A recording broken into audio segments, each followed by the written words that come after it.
Hey yo, what's up, guys? I am Chris Hex with HexHeart Podcast, and it is just after 7:20. It is about time for me to introduce my guest, the one and only sound engineer himself of not only 209 Productions, but many in the scene. All together, the one and only Josh Hoffler. How are you doing today, my friend?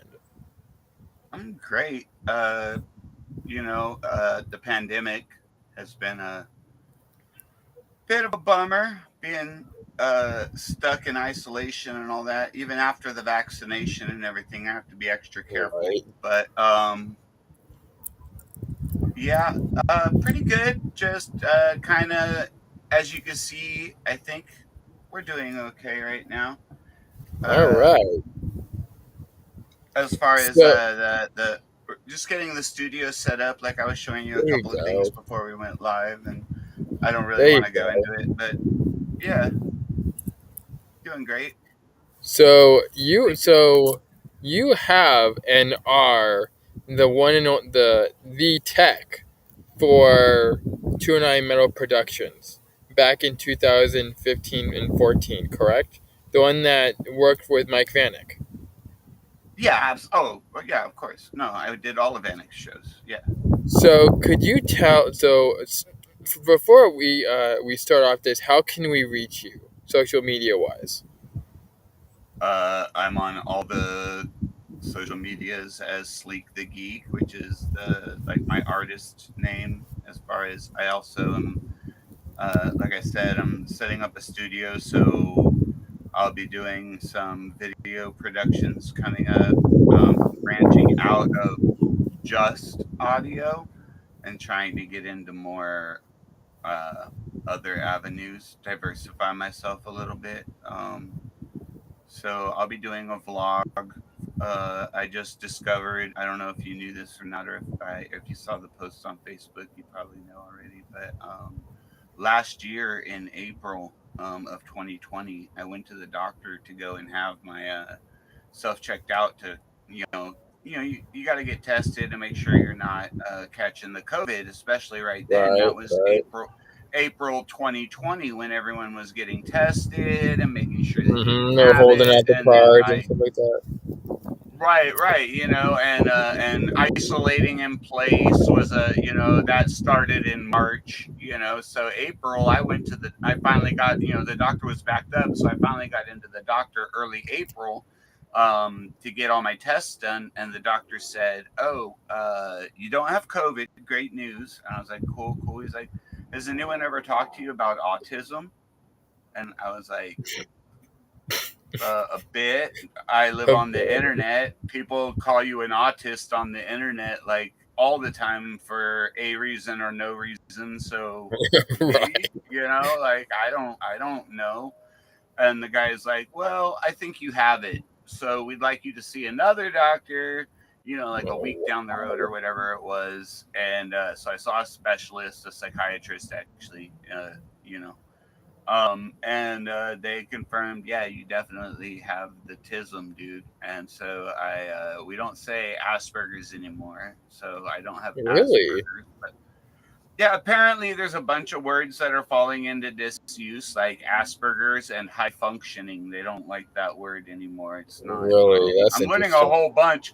I've learned a whole bunch in the last year, just trying to figure out how not to offend people that have the same diagnosis as me on the internet by There you go. shoving my foot in my mouth, basically. So yeah. Yeah, it's Yeah. neurodivergent. I'm neurodivergent. I have autism. I'm on the autism spectrum. All of those are Oh, fine, I okay. guess. Yeah, so I found that out, and so that's been a big part of my last year is just learning how Had to what that means go and around how that. to yeah, like when is it okay to stem, and finally understanding that what I've been doing this whole time has been like stemming undercover, kind of, like Hmm. It's interesting. playing drums or playing like my launch pad, tapping on. Whoa, there Right. we go. these things and Right. pushing all the buttons and things. So that's, me stimulating myself with There you repeated go. events. It's all Like about it's all about what connects you but I in didn't your input. realize when I was doing that before I had the diagnosis that was Right. me, like, my way of stimming in a way that was like appropriate, so people didn't go, "What's that weird guy doing?" And it's like, no, he's playing drums. You never go. That's You what you never do. put off that impression. You were always the cool guy in the concert, like playing with the faders. I looked up to you, and I look up to you now, dude, my friend. Yeah, you ain't any different. Even though you have found a new side of yourself, you'll always be the kick ass fader guy from my concerts. Let me tell you. Mm. Well, Um, and it's not that it's changed me, like, like, oh, I have this diagnosis now, I'm changed. It's like it just more enables me, if you will, to understand why I behave in certain situations in certain ways. I go, I've always been that way. I'm always going to be that way. There's no cure for what I am. I'm always going to be Josh, and I'll always have this, neurological thing. And right. yeah, it hasn't changed me as far as that goes, but it's given me a greater understanding of why. There you Why do go. I Why freak is a out? key word here? Why does everything happen the way it does? And Yeah, it starts to click. and All right. that in itself was helpful. You know what I mean? Okay, next question. All right. So, no, it's all no, it's all good. This is what I've created this thing for. By all means, give all you want. I feel like, thanks for coming to my TED talk. I can just talk forever. Forever. So on the subject, I guess aside to that, where did you study and become interested in your stimulant, in your idea of working with analog?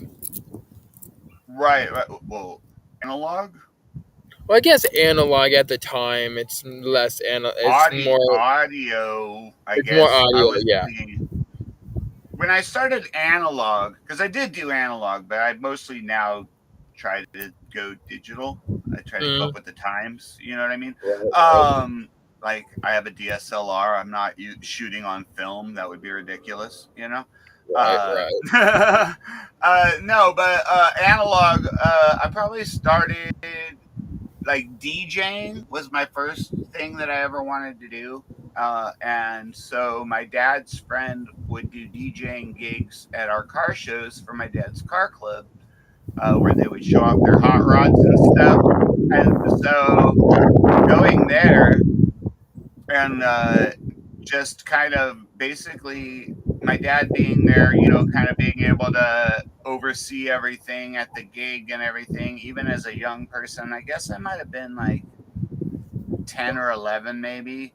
Um, I was allowed to, everybody, dad, like I say, my dad was there so he could keep an eye on me, 99% of the time, unless he was like going to the restroom or something. And the dude that I was studying under was super cool. So there was no fear of that back then. You know what I mean? I guess maybe there was, but not with this guy. right, I'm sure right. there were weirdos in any era, but yeah, he was cool. People weren't as caught up in that either. And so I would just, open up his van, and, he had like an Astro van, and I would take all of his records out and, all his crates of records, and haul them over to his DJ stand and help him do his setup and teardown, like what you did for me when you first started. Right, right. The stagehand. So So you were stagehanding even before like stagehanding was cool, record technically. boy, stagehand, whatever you want to call it. Yeah, well, it was there definitely wasn't cool. It was I got, like, he'd buy me like a Coke or something for doing it. Like, I was a little kid. So back then, Right, like, right. somebody's like, "Hey, help me take these boxes out of my van. I'll buy you a Coke." Your eyes would be like, "Really? Okay." we're talking business, buddy. All right. Like now I'd be like, we're going to need to talk a little bit of cash. But, when you're a young kid, somebody's like, tell you what, I'll make it even sweeter. I'll buy you a hot dog too. You're like, this job has benefits, I see, Right. So that would have been like my first exposure to audio, would have been helping him out with his DJ setup, and then just looking up There to you him, go. kind of like how you said you looked up to me. Like I would say Larry was probably my mentor that I looked up to. I wanted to take over what he did wow, bro, you got to turn that away from the wind or something. Huh? Is it moving? Hold on a sec. No, what I'm saying is your mic is pointed right into the wind. You got to get your mic out of the wind. The mic? I'm not using a mic. I'm using my computer. That's Oh, okay. okay. It'll pass. I'm just So letting you know that wind is, yeah, it's gone now, but that wind yeah, was right. killing your microphone. Sorry, bro. Yeah, it does that sometimes.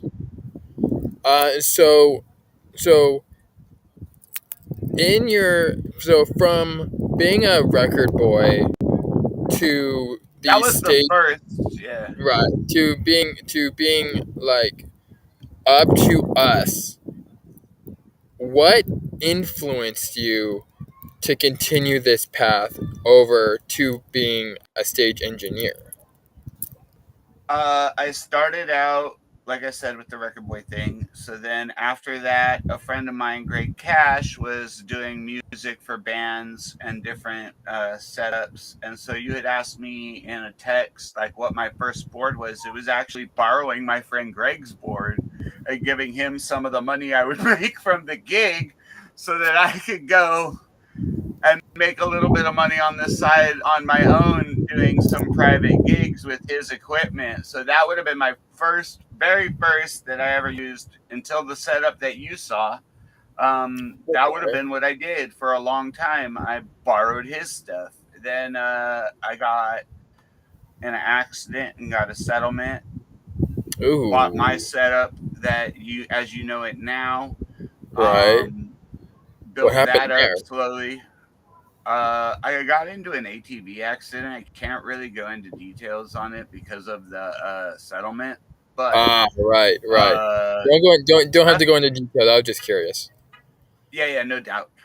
Yeah, stuff happened. I got injured. I got a settlement. I used that to start my business properly. There you And then go. that's when around that times when I started meeting you and hanging out with you. Oh man, I just should not have bumped that table. This was not sturdy. Anyway. So when you came out here to the Central Valley, did you have any formal training?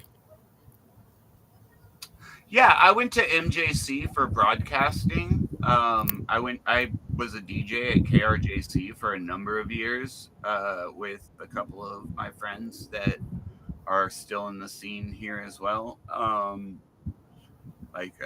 Anyway, so I probably that would have been my first formal training. Oh my goodness! Yikes! Hold You on just a okay? moment. Yeah, you're fine. You're good. You're good. I just gotta find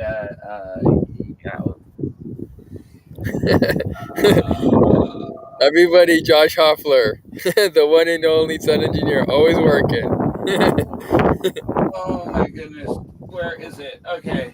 Now my headphones just beeped at me that they're gonna die. And I was Uh-oh, like, not on my watch. Let me see, that's not what good. can I do here?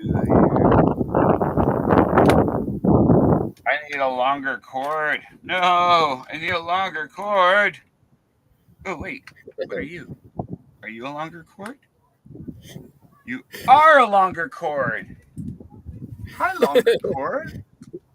How are you doing? Ooh, is this the right one? You're also a bit of a comedian, if I remember correctly. Yeah. Hold on. I can kind of hear you. trying to get these headphones plugged in. Oh, okay. Hi. Yeah, I am. Sometimes. Well, I Except can when tell I'm that not. you're a comedian even when you're off the stage. It's a good quality. Thank you. Thank you. Yeah, yeah. I'm here all week. Because it's a pandemic and I You're have to all be inside the house. So, you went to MJC and you did a lot of connection there. Did you know someone by K Sizzle? Yeah, I absolutely know K Sizzle. K Sizzle's a great friend of mine. I was there way before him. I was there in 04, 03, 02. Nice. Everything. I was on what we like to call in Modesto the 10-year plan.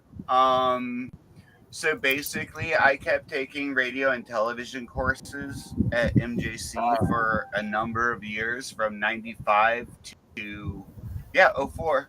04 would Nice. have been when I finally stopped. Give me just a moment here. One of you K is along Sizzle the way. actually, Kenneth Campbell, aka K Sizzle, actually got me into aligning with the Fat Cat for when I was doing and aiming to get X Fest, where I was talking to a lot of members of the Fat Cat crew, and he actually got me a connection into that. So it was K Sizzle's really big help.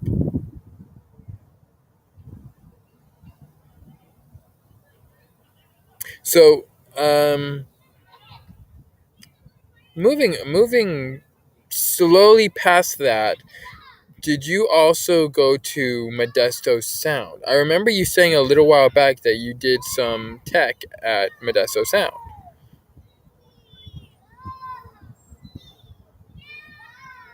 Uh oh, we lost the audio again.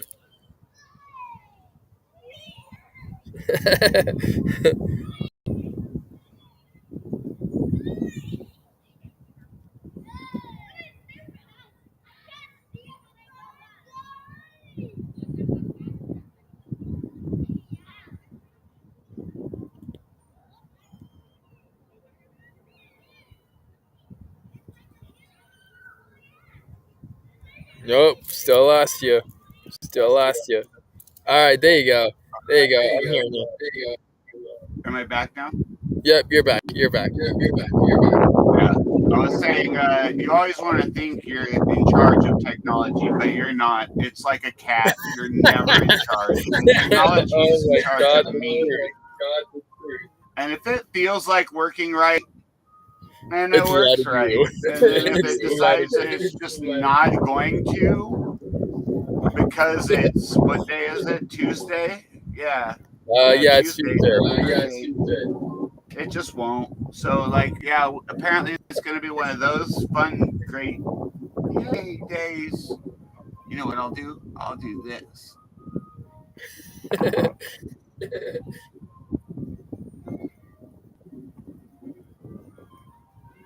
Yeah. Josh Hoffler, the Josh mastermind. Hoffler, the mastermind. There we go. All right. How's that? I can still hear you. You're good. You're good. Okay, perfect. That's just what I didn't want.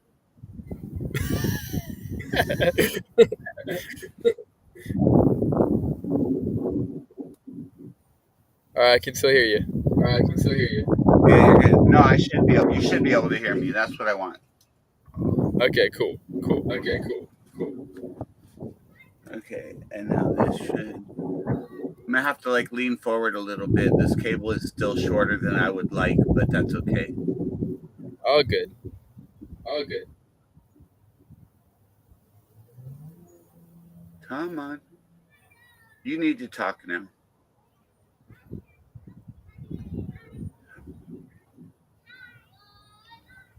How's that?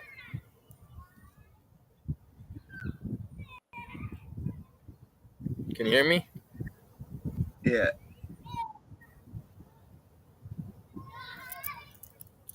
Is the echo gone?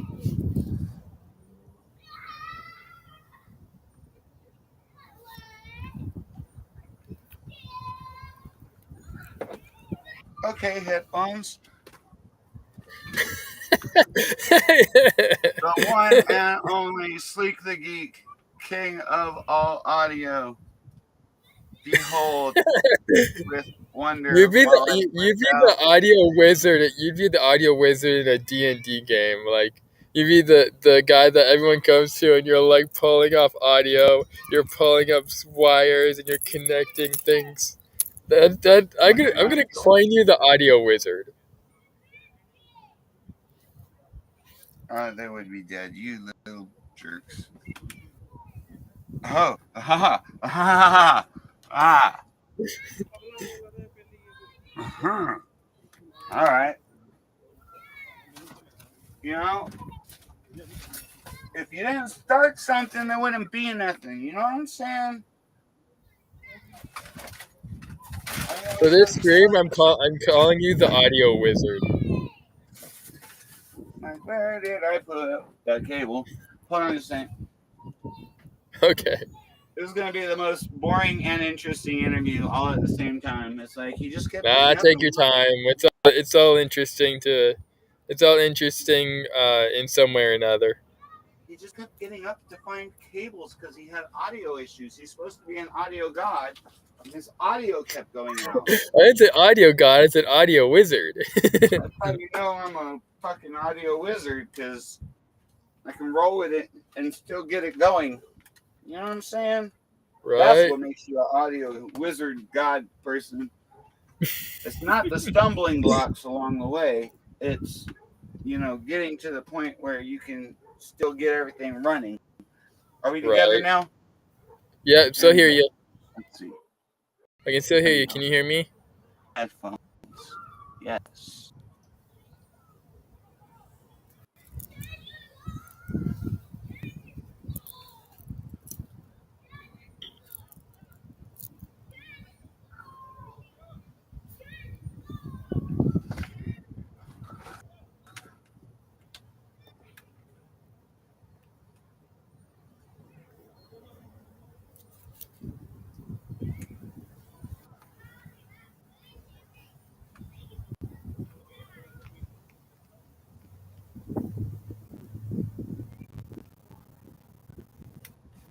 Okay.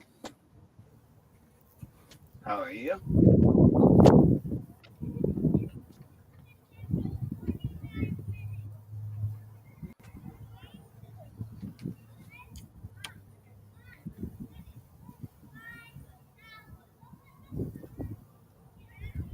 Can you hear me still?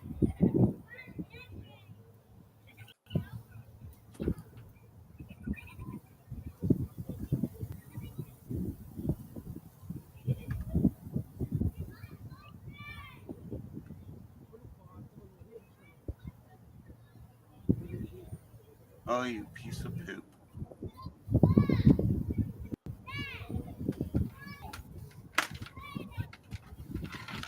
And you just go like that. I can just imagine your house full of wires and boxes of cables and stuff like that. Like how a wizard would have like a library. I'm not gonna turn the camera, but you don't really. All you have to do is come visit. You don't have to imagine. Right.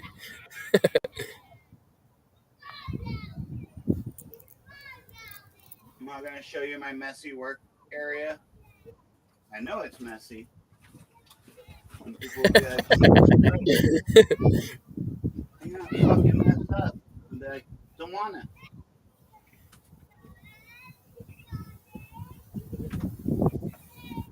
Right. All the brilliant ones are.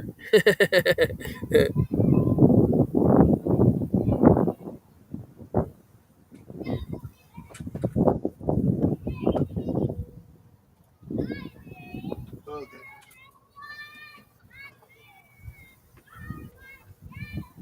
Think I have it sorted?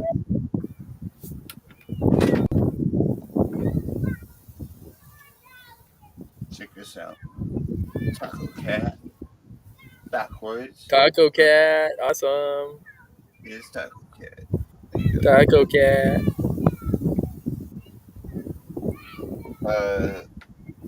Okay.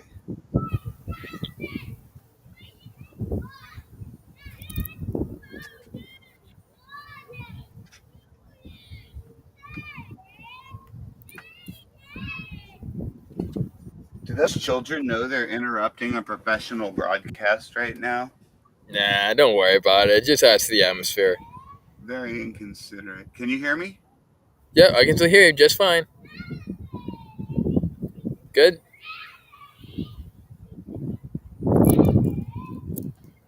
Let me see.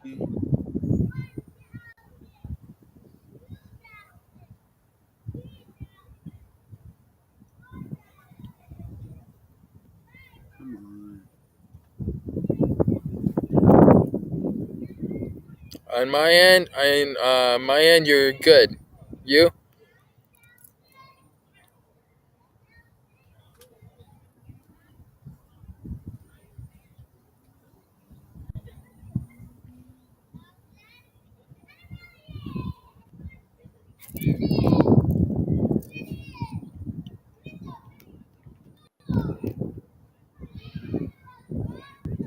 I can imagine you being more of an alchemist, actually, and less than a wizard.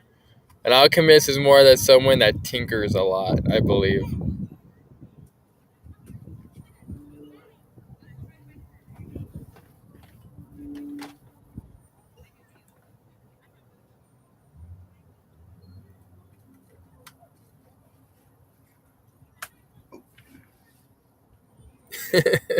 Good so far?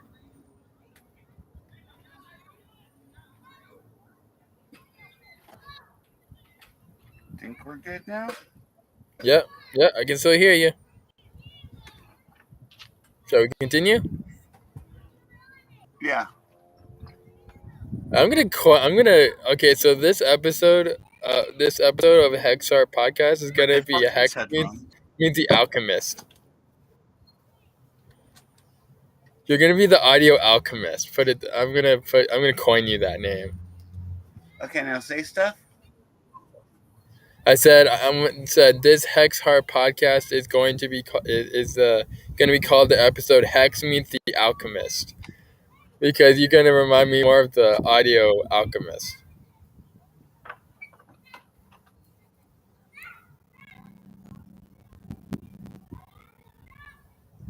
Can still hear you. Nope, can't hear you now. Can't hear you now. Nope.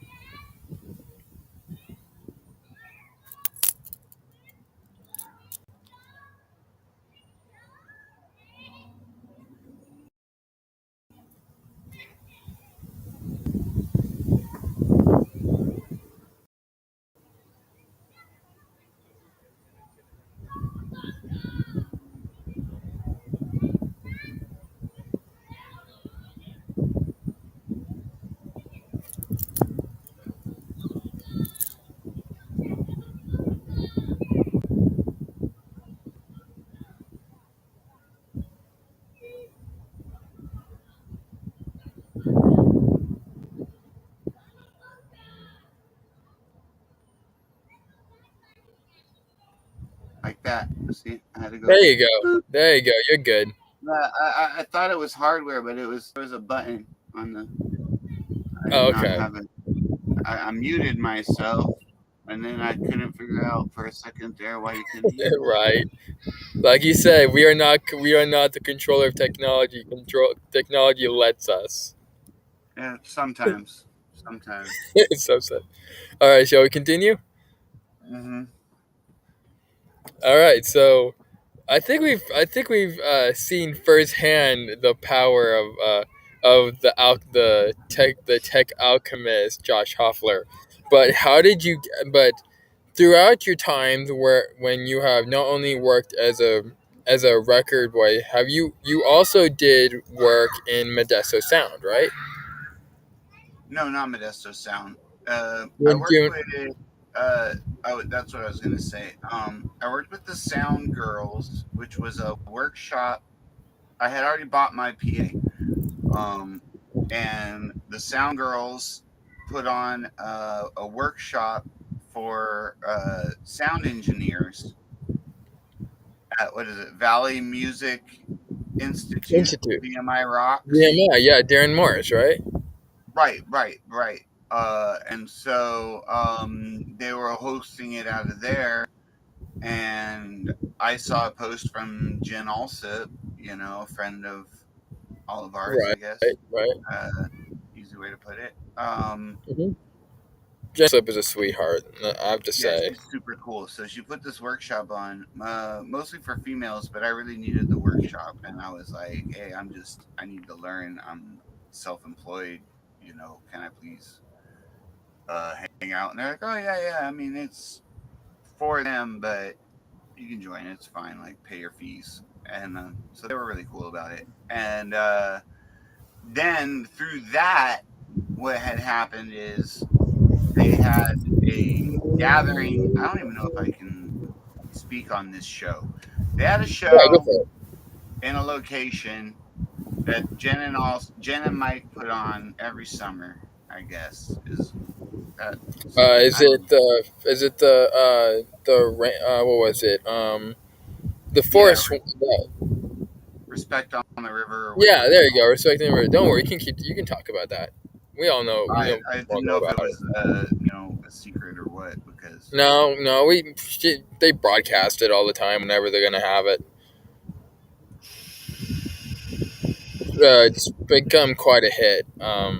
With not just Modesto Sound, but with most of the I think scene. the first couple years they did it, they kind of tried to keep it on the DL. Um, but I didn't know, so I just didn't want to be, out of pocket, I guess. But yeah, so they had us kind of intern at that from the workshop because it happened right around the same time. It was right around like May, June, whatever.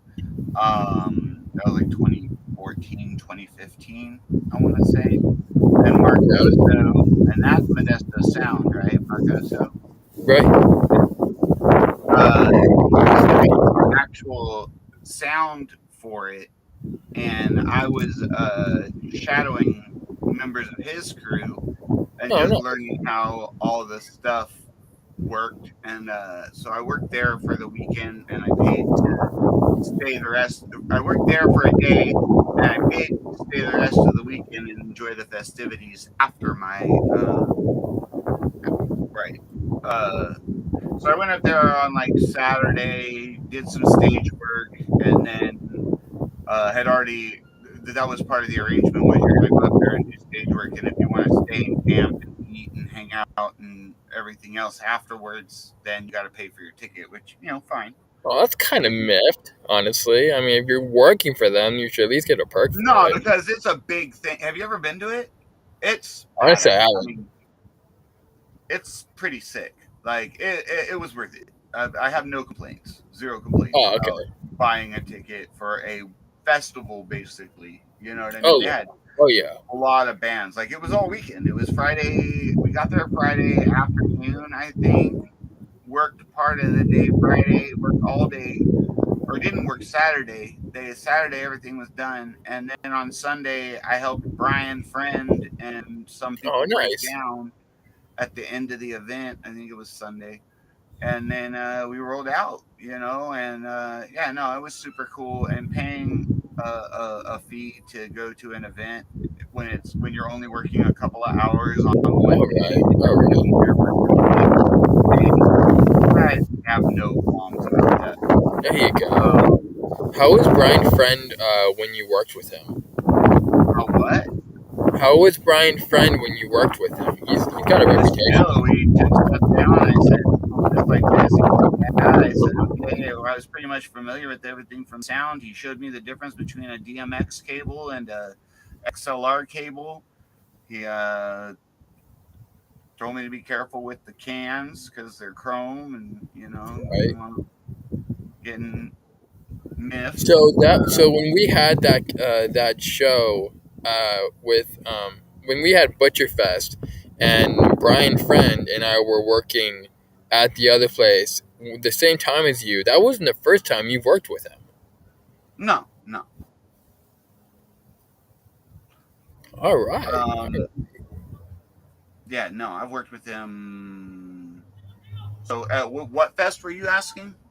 Butcherfest. It was a small event for Oh, that was the metal thing at the OP. Yeah, yes, that's no, the yeah. one for Okay, I remember now. I'm just, all of these gigs right. sometimes, the Eve. names and stuff.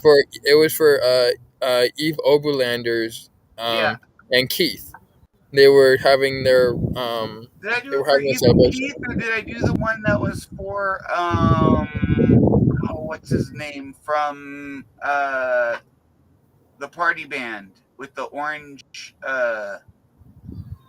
I can I'm never pretty sure remember it was I'm pretty number. sure it was the one at Butcherfest because you were doing because remember I had Brian and me working lights, and then you were on the side working sound also, Yeah, and was that with when the guy that looked like an elf came down from Sacramento? I Dude, don't- he had pointy ears, he had white hair, he had dark skin, he had a white, like, glue on facial hair. He was like, I believe he was from India, possibly. I wouldn't know this, but He maybe I looked missed like, and I don't, that. it's not to be racist, but he had, dark brown skin, and he looked like Right. he was just like Raiden.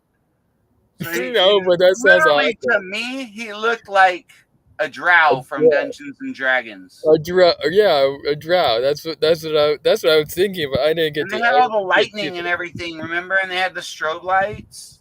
exactly I mean, he right. had a great show. He had a great stage show. Like I said, I'm not being no Oh no, disrespect no, to no. him or his nationality. That's not my intent. I'm just saying he looked like Raiden, but he was like It was a maybe from Raiden drow. India. I Raiden don't know. drow. I'm not, yeah, it was weird. It was an That's interesting metal funny. band. That's all I got to say about that. Right. Right. So you so all in all, it seems like you had a quite a run so far. And the question I Oh, have is I did a bunch of I did X Fest, Summerfest, or not Summerfest, X Fest. What have I done? We've done you that. did What's the one one with that, me on the docks. well, Was we it the did you and I did, what was it, Lucky Fest a couple of yeah, times. the chicken Uh, coop uh with Pierce Promotions. yeah. And I did Spectrum for Brian. Right, I did right, sound at the Spectrum on their drag show, so I did that. right. LGBTQ rights and all of that. Mm-hmm. So yeah, I'm for it. There you go. Have you Yeah, done that's pretty much most of it. I did K Sizzle's stage, was one of my first X Fest stages, I think. Case Sizzle did something at X Fest? I must have Yeah, missed that. yeah. Somehow, I don't mean this in, like, not derogatory or nothing. Somehow he managed to get a low bed, like a tractor trailer, like for a Hmm. diesel, and a truck that could haul it. He got access to that. He knew somebody. Like I say somehow because I really just don't know the details. I'm not surprised because that guy had hustle or has. He's still around. Just He's not quite a here. guy. Like he got me into all sorts of shit that I wanted to He's get super cool. into when I was He's one of my best homies. So yeah, no. When I say I don't know how he pulled it off, I don't know how, but he did right. it, and he's a really likable guy. Oh, for sure. And I think that when you're talking to people and you're as likable as he is, it's easy to, like, get a Mm-hmm. rapport going. And if you need to, rent a truck or something, Dude's well, charismatic. I mean, the he's dude's just awesome. he's Like super charismatic. when I met Well, I K used to work with him Sizzle. as a comic. Really? Yeah, he actually hosted my open mic at that I took over from Jay Smith, I guess. Yeah, Jay Smith. Oh, that's cool. Did you ever share a stage with him?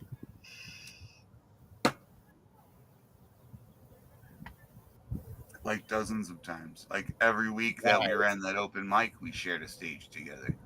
He would pick me Nice. up here. We would hang out. You know, uh, you know how we do it. And yeah, no, like yeah, we'd hang out, and then we'd roll to the Clarion and go do the show, and I would set everything up, and we had a different sound guy. This was before I was a sound guy still. Well, I Right. wasn't not a sound guy. I wasn't actively doing Right. sound at that This is time. when you were doing this is when you were a comedian and not Actively when you pursuing were doing comedy. sound. I think there was one time where I worked with you and you had me be your stagehand while you were being the comic. And I remember that this is my favorite story. It was when we were at the Spinnakers and you told me, dude, I will pay you if you get it right the first time. So I'm sweating. I'm getting down and dirty in all the stage equipment, and finally I get it all attached after I take it off and put it back together over a dozen times.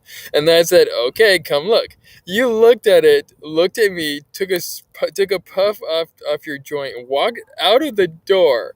And before you left, you stopped and said, "Good job, Ruby," and you slammed the door behind you. I'm like, it's like, fuck, he did it. He got me. He I stunned know it was done right because I didn't kneel down and start fixing anything. I didn't have to. If I would have had to got down and fix something, that would have been God damn it. me. Damn it, Ruby! I have to fire you now. I'd never fire you. so continuing on. So through all of the mixes of your uh, interests and the connections of your talents, what inspirations and who of the inspirations has driven you to continue this line? Well, like I started being an entertainer before, I started being an entertainer well before I even knew. Well, no, I wouldn't say that. About the same time I started being a record boy. I was probably in fourth or fifth grade, and they had like a youth chorus glee club type of deal for the all the fourth, fifth, and sixth graders. Your typical youth type activity, right? Like Right, right. they'd have the fourth graders try to play the violin, and let a couple of kids try to sing or whatever. And we had a really cool teacher named Mr. Brasbrand. So he would have been one of the first people I was like, oh wow, that's neat. He's got this box, and those strings go back and forth, and it makes a noise, kind of thing. I knew what music was, but I don't know at that point that I'd ever seen much in the way of musical instruments. And so he was a sixth grade Right. teacher, and he had an acoustic, and I just remember it being like super cool. And yeah, he inspired me to want to be an entertainer and a performer, and also inspired my love of Neil Diamond, uh, There you because we go. sang a bunch of Neil Diamond songs in fourth, fifth, and sixth grade for. I guess he liked Neil Diamond too. I don't know, but it inspired me to like the guy whose songs I had been singing for however many years. And then, so that would have been in elementary. Then when I was 14, a couple of years later, a few years more down the road, I'd still be doing, record boy stuff off and on. But those, how it's just like doing sound with me, those gigs are so sporadic that it's like, oh, I did that for a year. Well, that was, 8 gigs maybe, or whatever. When the weather was nice. Right, right. So, but yeah, so I would go to Yes Company, which just celebrated 30 years anniversary. I was Nice. in year one. Nice. I was in year one. So I was one Right. of the actors in Yes Company 30 years ago. That if we didn't do well, if Melanie Wyatt didn't do what she did and start the program up, and our version of it that first year, I like to think if we hadn't, if it hadn't been fun and we hadn't done a good job at it, they probably wouldn't have brought it back like for more years later. Oh We were the yeah. pilot. We were the What is test the Yes program. Company? Huh? Youth What is the Entertainment Yes Stage Company? Company in Modesto. It used Right. to be when I was a kid. I went to Mark Twain junior high, and so that's like on the West over here, and they would gave everybody that came to do like this. They came to a pep rally, I think it was, and they said, "Oh, we're having open auditions for this play. Anybody wants to, eighth grade and up can come and do this." And so I ended up going into the summer program, Youth Entertainment Stage Company, brand new thing. No one had ever, Oh, not okay. around here at least that I know of, had ever done it yet. And so I ended up in a cast with a bunch of eighth, ninth, up, I guess, graders from Esto High, Mark Twain, and I want to say Hanshaw Middle School. I don't know if there were any other high schools involved at that time. It was only a few schools even that were in the original program. And so through that, like now, yeah, it's funny how far they've come, because now if you want to audition for that company, it's like $250. And they were practically like, anybody, anyone want to act? Anybody got an interest in acting? And I was like, yeah, dude, I would love to act. I want to be funny. I want to that's act. cool. I want to do music. I want to do it all. So I ended up joining that company for a year, because that's how they roll. And then I went into high school. And that was not as much entertainment as it was training. I took piano classes, guitar classes. That's about that. General ed. Other than that, nothing really entertainment wise interesting. I took metal shop. Whatever, And then from there, after my sophomore year, I left high school because I decided that wasn't where I wanted to be. And I graduated, or rather, I went into independent study for the next 2 years. But while I was in independent study for the next 2 years, I was also attending MJC, which is why, like I said, I graduated in high school. I graduated high school in '96, but I started attending MJC in '95 and '96 before I had even. You were doing everything all together, technically. Right. Well, I was in independent study, so they would bring me this big, stack of papers, like, a quarter of an inch thick, and they'd be like, all right, this is your homework for the week. Here's your textbooks. And so what I would start doing after a while, like at first I would take it home, do it, bring it back a week later, take it home, do it in a day, take it back a week later. After a while, he would be sitting there, Mr. Wright would be sitting there grading my papers. And I would be like, okay, well, and so what do we have here? That's A, that's this, that's that. And he's like, hey, don't think you're going to fill that out right now and turn it in today and not have to come back. Yeah, like here you go. Here's your assignment done. I will see you in 2 weeks. Read back. I will be picking up my assignment later. We're done here. He was like, cheating. No. And I was like, okay, so this is really boring for me. I don't know how to say that, but it's not your fault. It's just, this is easy. He's like, right. I was like, can I please take some extra credit classes at MJC? He's like, well, you've been doing good. We haven't had any problems. Yada. Yeah, I don't see anything wrong, because I was going to Elliott at that time, right? I say I decided, me and the school district had a mutual agreement that I should leave. Let's just say that. There you go. But it just bored me. I don't know a better way to say it.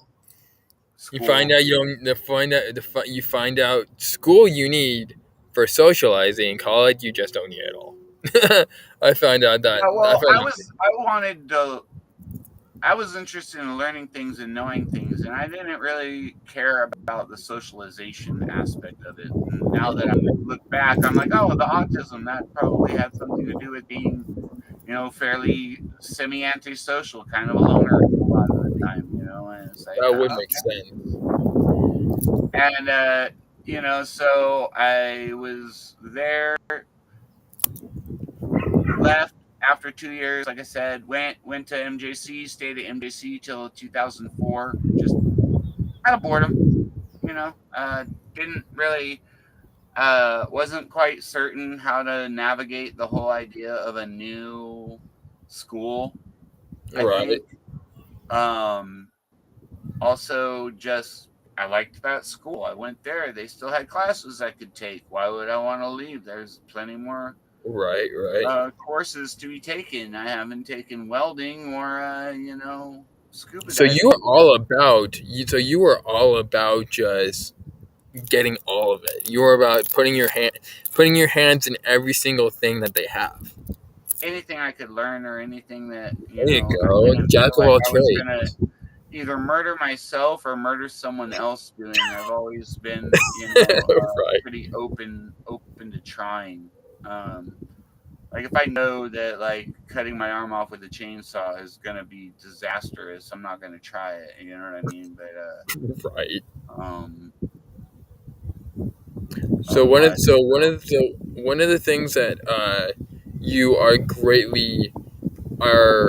greatly into is multitasking. I'm noticing that a lot of for the past few years that I've known you, you're in everything at least once. Like I can tell that you were into you were into uh with comedy. You were interested in sound engineer. You were interested in stagehanding, like you said. There you go. oh yeah, I got to do that. I forgot. I got to do. I think what was it, Volbeat, and I got to do that. I can't remember. Vanek would tell me, but it was another show. Oh, and then I got to do the LAC for 103.3. Oh, I did nice. There you go. three stagehand, actual stagehand gigs, I guess you could call it. Right. But I don't really do those. I haven't done any of those in forever. I think LAC has taken a back seat for the COVID thing. I haven't heard that they've come Well, there anywhere hasn't near. been much work, anyways. Yeah, exactly, because there's not been any live crowds. So Right. that would So be they're holding off. another good reason why. But I mean, I was saying even before that, I hadn't done any Oh yeah. in Oh a yeah. while. I don't anticipate going back to that. That's a lot of hard work. I respect those guys, but that is not me. Um, Oh hell no, it's I not like either. sitting in my booth with a soundboard in front of me and There you making go. dreams come I true. actually remember seeing Mark Oso and a couple other sound engineers. They have their board out, and then they have a tablet.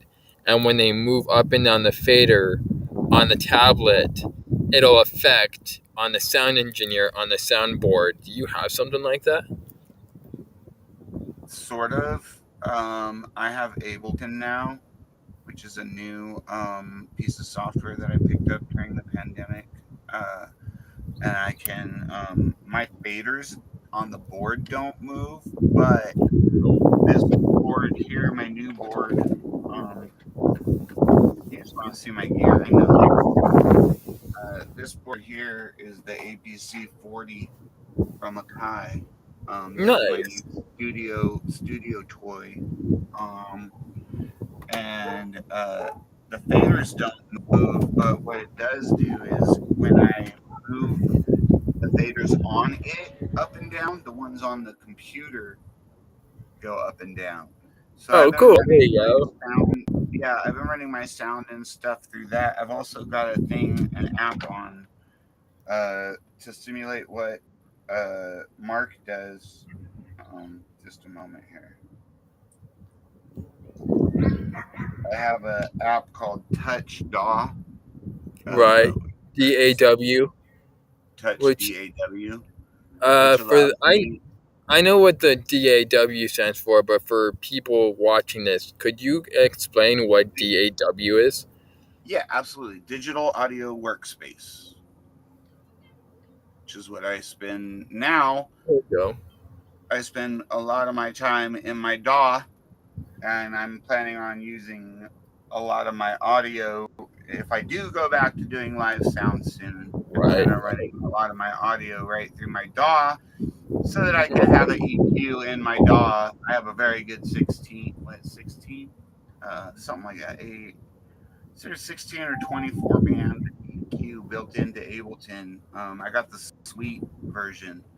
There you So I'll be running everything through there as a multi-band like I'm doing right now. I've got There you 1, go. 2, 3, 4, 5 mics running right now.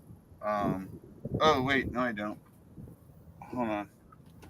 So that actually connects with my next question. Do you intend to do sound after COVID, or if not, why not?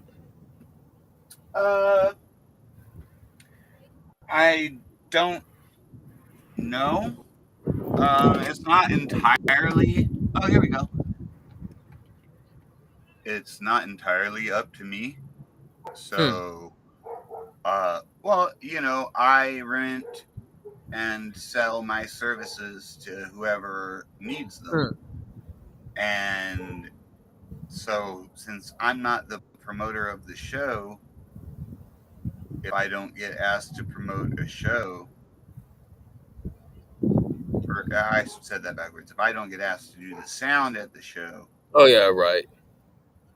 I don't get that gig. They get somebody else. They get, your Potter or your whomever else is. I know Potter's not in the area anymore, but yeah, Yeah. whatever So it is. so if I were to so switching over from podcaster to promoter, if I were to put on a show, what are the odds that you would come and do sound, unlike the last couple times where you've been out of the show for a while? I don't know why I didn't. Did you have a show for me? Not yet, but when the time comes, I plan on putting back shows for Well, I X mean, for I've been X. only been out of the scene because like COVID, and there's been a couple of promoters that stopped doing shows or whatever before that for whatever reason, or got a different sound guy, and that's their prerogative. Right.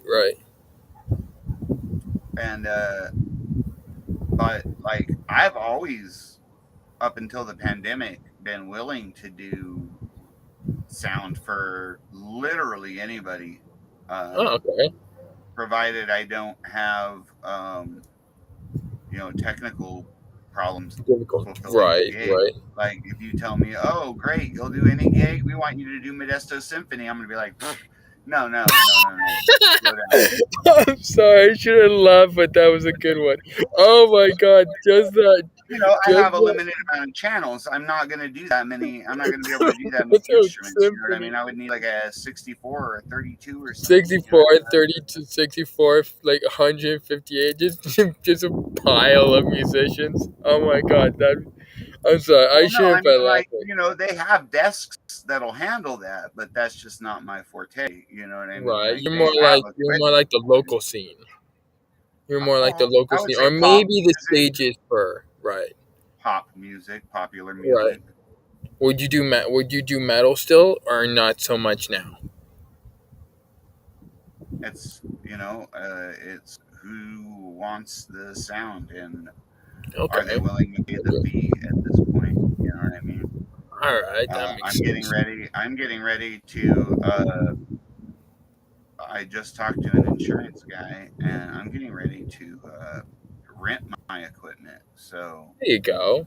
There you go. uh, what I had to do is find a insurance a gear insurance agency that would cover the gear for when I rent it out. Right. You don't want people dropping your shit and having it. And so now, if you just Yeah. want to do a comedy show and you just want to rent a speaker and a stand and a mic, and you just have a little comedy show, like, yeah, I got There you I'll be go. able There to you just go. rent stuff out to people on the days that they need it and they don't need a sound guy. Because most of my gigs up until recently have been, oh, you have a band and you want me to mic up your drums, your guitar, your bass, and your vocalists? Yeah, no problem. I got you. I got it all back here in the storage unit. There So, you go. So and I'm moving going. forward into studio stuff too. I'll be doing some There you solo go. Keep going. projects with music and probably comedy. Probably funny music is what I'm leaning There towards you right go. now. That can change. I'm indecisive as all get out, but yeah, right now I'm thinking something that combines both my passion for music and my passion for comedy. I think that would be nice. I want to do So a do YouTube you still channel. do? So do you do tours for comedy? I haven't done a tour per se in a while. Okay.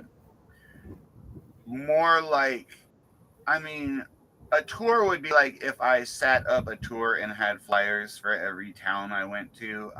No, that's like people that are headliners. No, no, no. I just drive around to random places that need an opener or a middler, Hmm. someone to do a slightly longer set or someone to do a short opening set. And I drove all over the state, but I would not say I was not like, I mean, my name was on the flyer, but I wasn't included on the tour. Like I wasn't like, oh yeah, hey, Sal Oh yeah. Trujillo and Josh Hoffler are, on tour together. Like, no, like we're friends. And if he needed an opener and he was doing a tour, I would gladly do it for him, obviously. Right. But no, I was never technically on what you would call a tour. I was I barnstorming. thought at some point you and Serena had a connection on Serena the same Gamboa. stage. Yeah.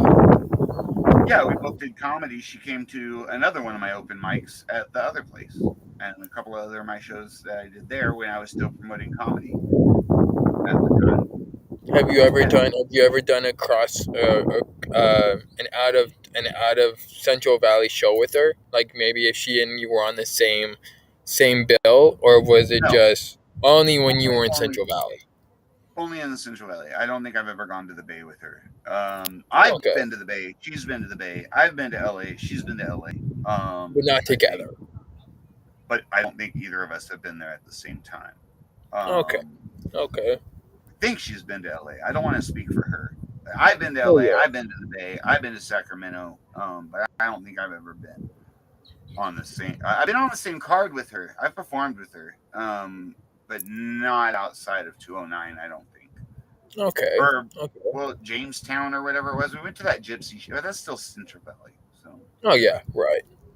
I think it goes as high as Sacramento, and then that after Sacramento, I think I that's only when did you like. cross over. I think I did it. Oh no, you know what? I was DJing at the other bar, so I didn't even do that gig. I drove her to that gig, and Jimmy was throwing a show up there. And then I went a quarter of a mile away to another bar that set up my gear, and I might have came back and did five. I might have done both of those gigs at the same time. I don't remember. Oh yeah, right. I may have done a comedy gig and a sound gig or a DJ gig in the same night at the same time. I can't recall now, but it wouldn't be unlike me. There you go. There you go. So following from that question, are there any interesting stories you have of being a sound engineer or a comedian? Well, pick one first, and then One or the other. One or the other. Your choice. being a comedian. The most interesting thing is probably the first time you go to Los Angeles to like a place like the Comedy Store. And even if you thought you were somebody up here, like even if you headlined Fat Cat back in the day or whatever, like I feel like even at least for me, maybe not everybody, but when I got down there and I saw a bunch of heads around that I had seen on my television before, I was just like, "Oh, you know what? Maybe we should just go home. We can go home. We could beat traffic. we like, dude, we just got here. I'm like, yeah, but that's Bill Burr, it's Bobby Lee, so and so. Yeah, they're not going to be on our stage. Oh, okay. Whoa, scared me for a second there. No, but Those yeah, guys suck. I saw a lot of big names there because it's a comedy club, and when you live in LA and it's one of the biggest comedy clubs in LA, they have open mics, but they also have headline shows. Some people like checking out the open mics, you know. Um, so that was me, basically a ham and egger open micer. Somebody would offer me gas money, I would go, I'll come do a tight 10. You want me to do 5, 10? Let's go. And then the accident that I mentioned earlier happened, and that's when my car, I basically lost my car, and Ouch. yeah, not because of the accident, but No, but because of tags the expiring and so on accident. and so forth from being out of work at that time, and I was unable to go on the road. So then, like I said, started the sound company, and now I'm transitioning into a full-on multimedia studio, which is what I went to school for in Colorado, at Colorado Technical University. Okay. So So kind from of missed. We kind of '05, missed one. well, when I left in '05 from Modesto, I went to Colorado for 5 years. Okay. '05 to 2010, I was in Colorado, and after 2 years of being there and having my own apartment, or I guess a year of having my own apartment, I lived with roommates the first year I was there. So What was after a year Colorado of like? being like, basically, if you think you went stir crazy during this pandemic, the first year of living isolated in a new city by yourself without roommates, If you think that it's bad here, it's worse up there, huh? well, no, it's like that just prepares you for that kind of thing. Like your first solo apartment without a girlfriend or whatever, when you just have a house 100% to yourself, you're like, you know what? Underwear? Not today. Not doing it. Don't feel like it. Think I'm going to give it a miss. I'm not planning on going outside. I might change my mind later, but today I'm just going to let my boys breathe. And you can do that, and it's just like a weird realization that like I pay rent here, the door is locked. There's no one's going to ever walk in without calling first. You know, Right. you're totally like just like I said, it's that cabin fever, that first taste of You cabin never fever that want to you ever leave. get. You really start to realize, okay, you know. And so then when the pandemic happened to me, I was like, I've done this before. I got it. I've done this before. Yay, more of this. But yeah, so after 2 years or after a year of cabin fever, I was like, I got to do something besides go to work. Right. School.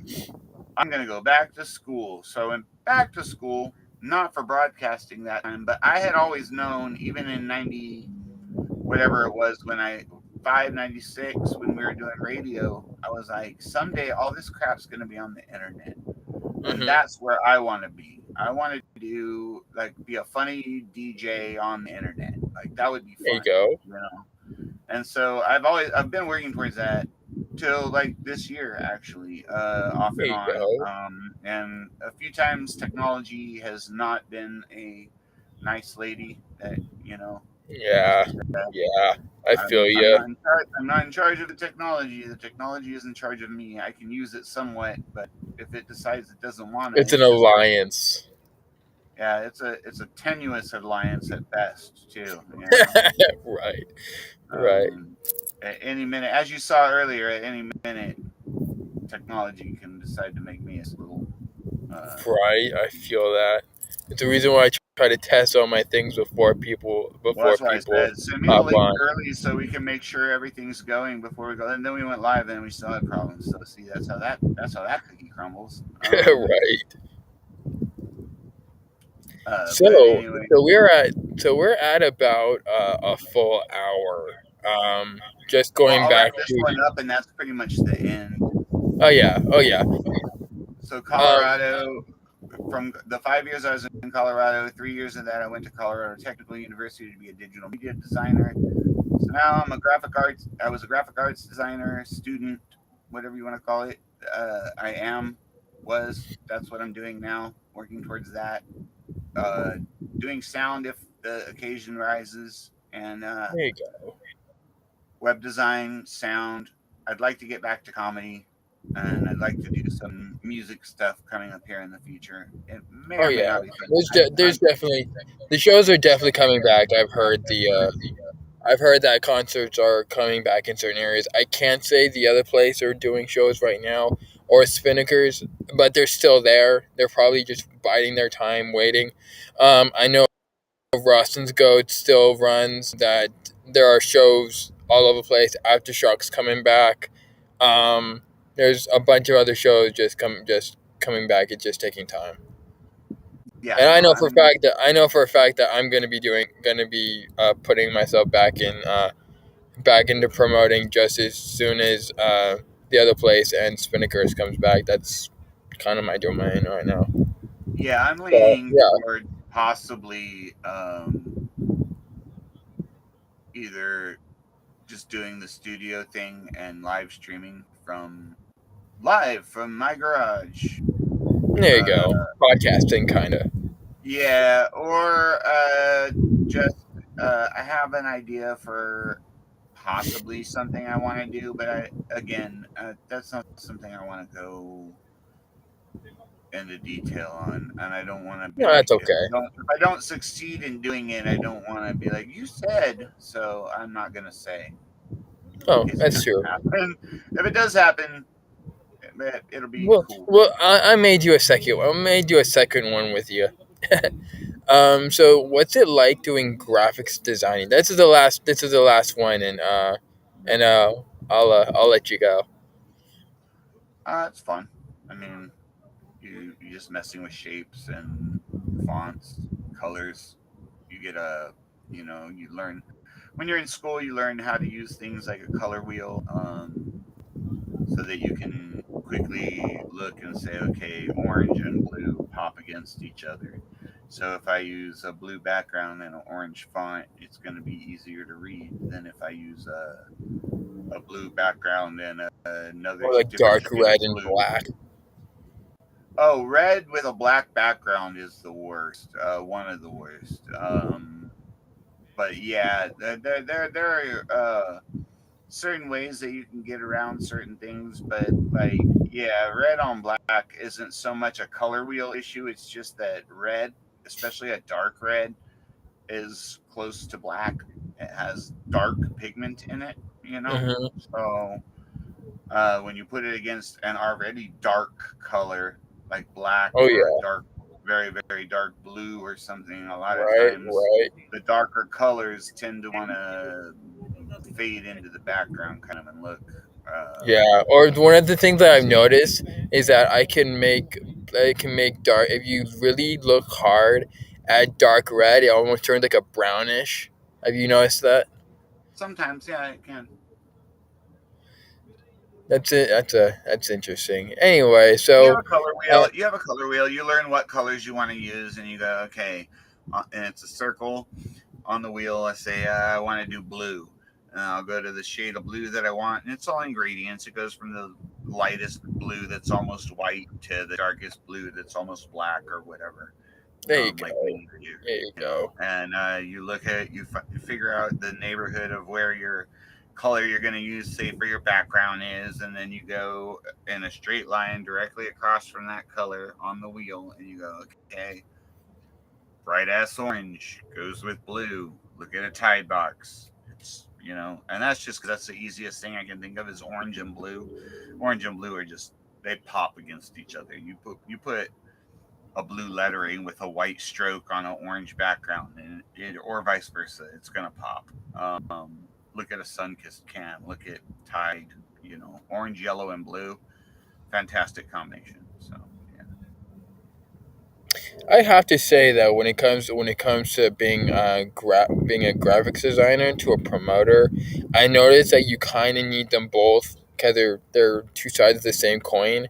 Especially if you're making your own shows, you have to have your own flyers, and that's one thing that Mike Vanek and myself have in common. Because I actually did not have a graphics designer for a while, so I had to literally make my own, and a lot of them were crap. I mean, the first show I ever threw sucked. Period. Like no one showed up for the other place. Everybody's does, but don't feel. I mean, mine did. Yours, obviously, you said did. I think everybody's first show. I can't really Oh yeah. speak for. There'll be a bunch of people that'll probably want to lie and say like, "No, my first show was fantastic that I ever threw." I was like, I had like 5 people. It was Yeah, bullshit. bullshit. I had to pay a bunch of people a bunch of money that I didn't make. Oh, I hate that, man. Yeah, Oh, I feel so that. like people that think promoters, especially local promoters, make anything, they don't. Promoter. That's the thing that I've constantly grinded into my mind ever since the very first show with you guys was, if you're looking for music, you're in the wrong. If you're looking for money, you're in the wrong business. Well, I always, after you pass that one test, I always tried to break you off a little bit of whatever I was making after you were able Oh to yeah, set up. and I thank you for that. But before that, you were in my mind, and from what Vanek said, and everything, you were in training for a while. I'll be, Hmm. but once you were trained, I started paying you. I broke you off. Yeah, And not you everybody probably. does. A lot of people get you like free access to the event. They're like, "Oh, you want a free wristband? Well, And that they'll was get all. That you was.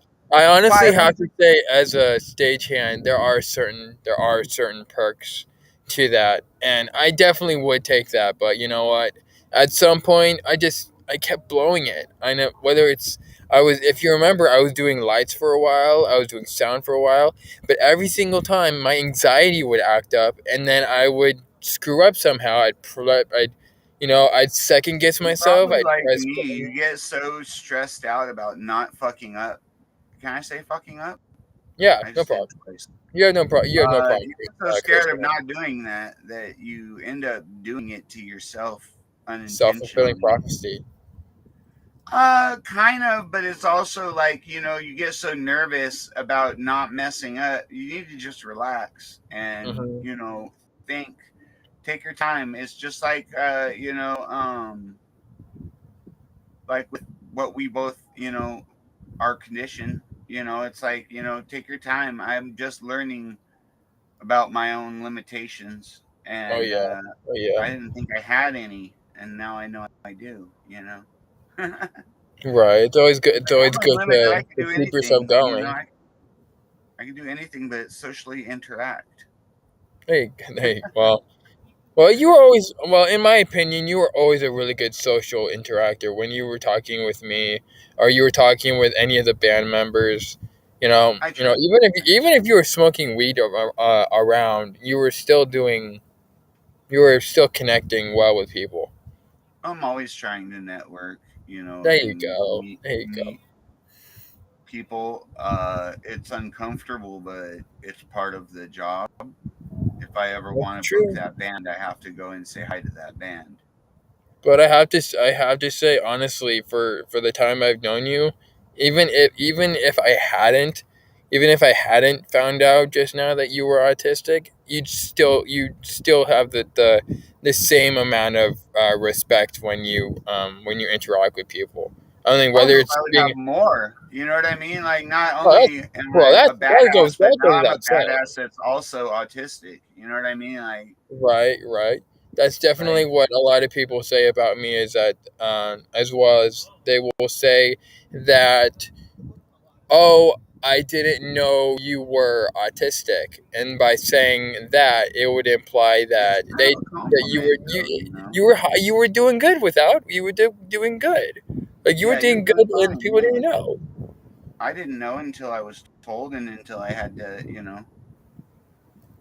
take you back to your house and stuff, and we talk about it and everything. Mhm. But yeah, it's interesting. It's definitely been a journey. Um, Right, right. Keep going for sure. I don't know if we're doing new stuff, old stuff, Well, maybe some of it. if you're still doing sound engineer, and I need a sound engineer, I'll throw you Well, I'm something. not getting rid of my sound. I already paid cash for it, so Oh yeah, it's I'll always have it. right. I built this company with the intent to service the local scene. I There you had no go. intent. I had no intent of ever becoming like a West Coast sound and light or All anything right. like that. I Nothing think they against closed them. down. I They think. serve a niche that they serve, and it's a huge consumer base that they go out to. But to do that, to have that size of warehouse and everything like they have, that's too much for me. That would be too much. Oh yeah, for sure. But but in the future, when I'm going ahead and doing shows, I'll definitely throw you a notice if I need someone for sure. Like Absolutely, dude. Just shoot me a message. I'm always quick to respond to your messages as soon as I get hell them. yeah. I'm All going right. to let Well, you go though because I have to go see a man about a dog outside. all right, everyone. That was the one and only Josh Hoffler, the one and Definitely only not gonna audio, go see. the one and only audio, uh, the one and only audio wizard. Wizard. I'll talk to you later, my Well, I'm friend. gonna go take a whizzer right now. I'll talk to you later, bud. Bye. Peace, man.